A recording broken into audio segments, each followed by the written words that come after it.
उत्पत्ति ग्रंथ अध्याय 28। इसहाक ने याकूब को बुलाया और उसे आशीर्वाद देते हुए यह आदेश दिया, कनान की कन्याओं में से किसी के साथ विवाह मत करना। उठो, पदन अराम में अपने नाना बतूएल के यहाँ जाओ और वहां अपने मामा लाबान की कन्याओं में से किसी से विवाह कर लो। सर्वशक्तिमान ईश्वर तुम्हें आशीर्वाद दे, तुम्हें संतति प्रदान करे और तुम्हारे वंशजों की संख्या इतनी बढ़ाए कि तुम कई राष्ट्रों के मूल पुरुष बन जाओ। उसने इब्राहिम को जैसा आशीर्वाद दिया था वैसा ही तुम्हें और तुम्हारे वंशजों को भी दे, जिससे तुम इस देश के अधिकारी बन जाओ जहां तुम अब तक प्रवासी होकर रह रहे हो और जिसे ईश्वर ने इब्राहिम को दिया था। इस प्रकार इसहाक ने याकूब को विदा किया। वह पदन अराम में अरामी बतूएल के पुत्र लाबान के पास गया। लाबान याकूब और एसाव की मां रिबेका का भाई था। अब एसाव ने देखा कि इसहाक ने याकूब को आशीर्वाद दे दिया है और उसे यह आज्ञा देकर कि कनानी स्त्रियों में से किसी कन्या के साथ विवाह मत करना, पदन आराम भेज दिया है, तथा यह भी कि याकूब अपने माता पिता की आज्ञा मानकर पदन आराम चला गया है।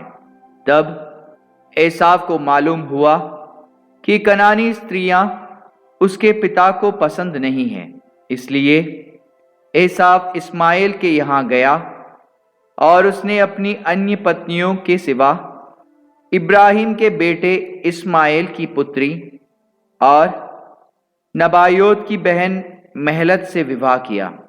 याकूब ने बेरशेबा छोड़कर हारान के लिए प्रस्थान किया।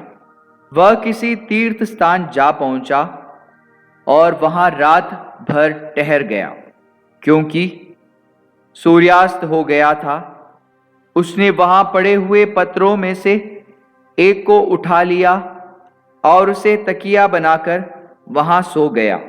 उसने यह स्वप्न देखा, एक सीढ़ी धरती पर खड़ी थी, उसका सिरा स्वर्ग तक पहुंचता था और ईश्वर के दूत उस पर उतरते चढ़ते थे। ईश्वर याकूब के पास खड़ा हो गया और बोला, मैं प्रभु तुम्हारे पिता इब्राहिम का ईश्वर तथा इसहाक का ईश्वर हूं। मैं तुम्हें और तुम्हारे वंशजों को यह धरती दे दूंगा जिस पर तुम लेट रहे हो। तुम्हारे वंशज भूमि के रजकणों की तरह असंख्य हो जाएंगे और पश्चिम तथा पूर्व, उत्तर तथा दक्षिण में फैल जाएंगे। तुम्हारे और तुम्हारे वंश द्वारा पृथ्वी भर के राष्ट्र आशीर्वाद प्राप्त करेंगे। मैं तुम्हारे साथ रहूंगा।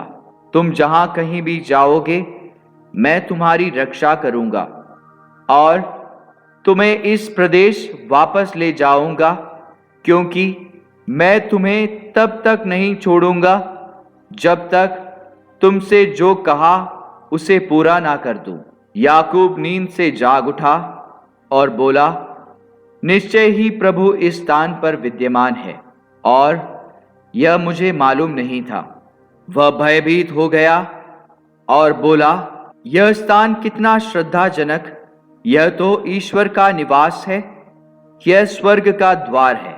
उसने बहुत सवेरे उठकर सिरहाने का वह पत्थर उठाया, उसे स्मारक के रूप में खड़ा किया और उसके सिरे पर तेल उड़ेल दिया। उसने स्थान का नाम बेथेल रखा। वह नगर पहले लूज कहलाता था।